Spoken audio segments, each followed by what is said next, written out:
Assalamualaikum warahmatullahi wabarakatuh dan halo semuanya.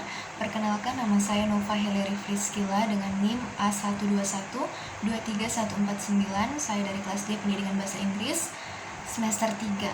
Di video kali ini saya akan menjelaskan beberapa materi yang telah kami pelajari pada semester ini pada mata kuliah profesi pendidikan. Adapun bagian yang pertama atau bagian A yaitu profesi guru. Diawali dengan sejarah singkat, profesi guru di Indonesia diawali dari zaman kuno atau zaman prakolonial, di mana pendidikan informal diadakan oleh keluarga dan masyarakat melalui pembelajaran tradisi dan keterampilan hidup. Kemudian beranjak pada zaman kolonial Belanda, sekolah formal didirikan untuk kaum elit saja, sementara pendidikan bagi pribumi sangat terbatas. Kemudian beranjak pada zaman pergerakan nasional, pendidikan digunakan untuk memperjuangkan kemerdekaan. Seorang tokoh yaitu Ki Hajar Dewantara mendirikan sekolah yang fokus pada pendidikan nasionalis. Kemudian beranjak pada masa awal kemerdekaan pada tahun 1945 sampai 1960-an, pemerintah membangun sistem pendidikan nasional yang inklusif di mana seorang guru dihargai sebagai pilar pembangunan bangsa.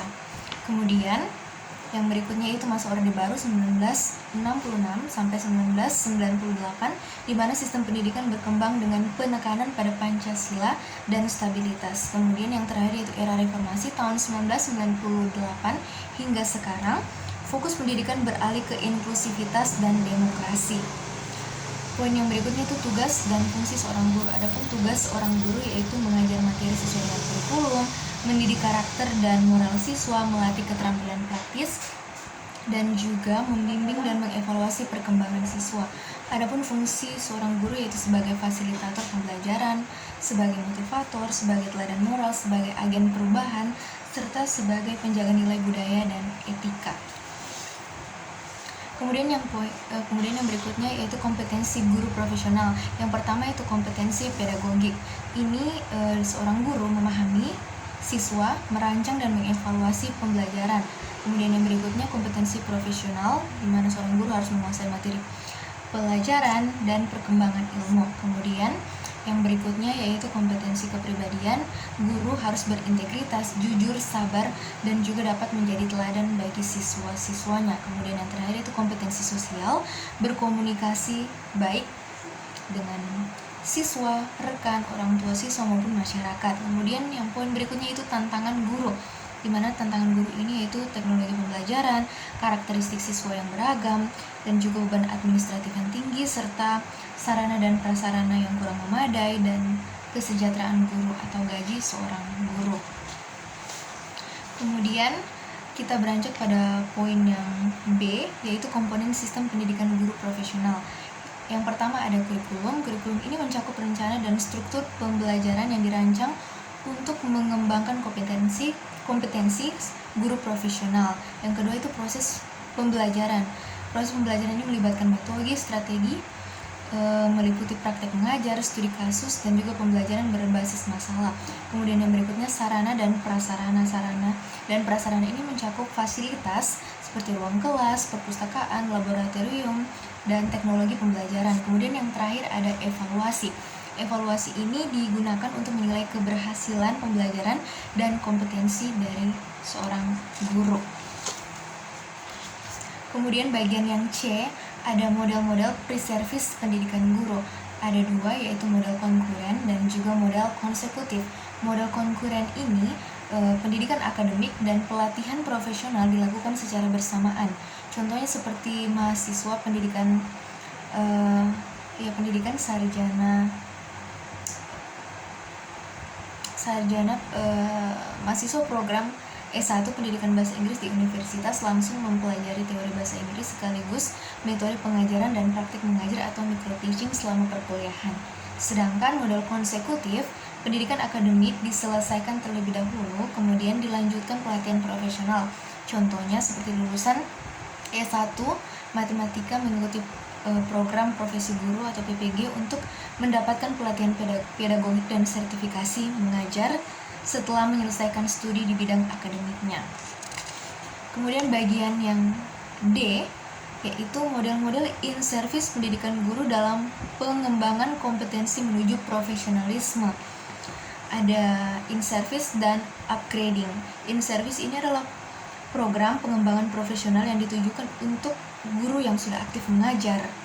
Jadi, di mana keterampilan, pengetahuan, dan kompetensi guru dalam menghadapi tuntunan pendidikan yang terus berkembang. Contohnya seperti pelatihan kurikulum merdeka untuk guru, workshop strategi pembelajaran, dan lain-lain. Kemudian upgrading itu adalah program peningkatan kualifikasi akademik atau sertifikasi guru untuk mencapai jenjang pendidikan yang lebih tinggi atau memenuhi persyaratan tertentu. Contohnya itu seperti guru dengan kualifikasi D4 atau S1 melanjutkan studi ke S2 untuk mendalami pendidikannya, atau mengikuti program sertifikasi guru atau PPG untuk mendapatkan sertifikat pendidik. Kemudian yang berikutnya ada diambil dari jurnal, salah satu jurnal yang saya pilih yaitu judulnya Senior Teaching Induction an Alternative Apprenticeship Model for Pre-Service Teacher. Jadi subjek penelitiannya itu adalah mahasiswa STKIP Al-Hikmah Surabaya yang mengikuti program induksi guru senior atau IGS. Secara khusus penelitian ini berfokus pada pengembangan kompetensi pedagogis mereka melalui observasi dan refleksi selama magang di kelas guru senior. Jadi hasil penelitian ini menunjukkan bahwa satu, induksi guru senior mampu meningkatkan minat pedagogis mahasiswa dan juga melibatkan mereka dalam interaksi kelas sedini mungkin. Kemudian yang kedua, induksi guru senior memungkinkan para mahasiswa untuk mengamati keterampilan mengajar yang harus dikuasai sebagai calon guru. Kemudian poin berikutnya ada roadmap in service training guru 2025. Di sini berkaitan dengan perencanaan bagaimana mengembangkan keempat kompetensi guru, yaitu kompetensi pedagogik, profesional, sosial, dan juga kepribadian.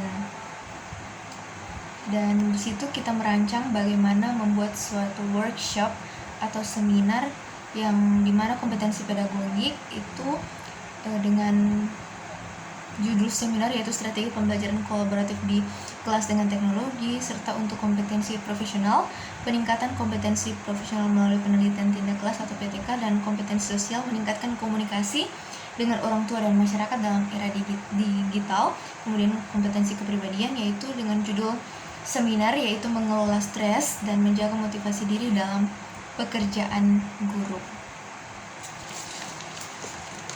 Kemudian bagian E adalah permasalahan-permasalahan dalam profesi guru. Ada dua, yaitu dari faktor internal dan faktor eksternal. Dari faktor internal ada karakteristik siswa, sikap belajar, motivasi belajar, konsentrasi belajar, mengelola hasil belajar, rasa percaya diri, dan juga kebiasaan belajar. Kemudian dari faktor eksternal ada guru, lingkungan sosial, kurikulum sekolah, sarana dan prasarana. Kemudian bagian F, bagian yang terakhir yaitu pengembangan pendidikan profesi guru. Saya memilih Korea Selatan yang akan dibandingkan dengan Indonesia, yaitu yang pertama dari aspek kualifikasi dan sertifikasi guru. Di Indonesia, guru wajib memiliki gelar S1 dan mengikuti program PPG untuk mendapatkan sertifikasi. Sementara di Korea Selatan, guru harus memiliki gelar sarjana pendidikan dan lulus ujian sertifikasi nasional yang sangat ketat. Kemudian aspek yang kedua yaitu pelatihan dan pengembangan berkelanjutan. Di Indonesia, pelatihan dilakukan melalui program seperti PKB atau pelatihan kurikulum merdeka, tetapi aksesnya belum merata, terutama di daerah terpencil. Sementara di Korea Selatan, pelatihan berbasis teknologi, seminar intensif, dan e-learning didukung penuh oleh pemerintah dengan akses yang lebih merata. Kemudian aspek yang ketiga yaitu kesejahteraan guru. Di Indonesia masih terdapat tantangan khususnya bagi guru honorer yang memiliki gaji rendah dan minim fasilitas. Sementara di Korea Selatan, guru memiliki kesejahteraan yang lebih tinggi dengan standar gaji nasional yang baik meskipun ada tekanan untuk mencapai standar pendidikan tinggi. Jadi biarlah perbandingan antara Korea Selatan dan Indonesia ini biarlah ketiga aspek ini boleh dikembangkan di Indonesia juga dalam pengembangan profesi seorang guru. Sekian dari saya, terima kasih.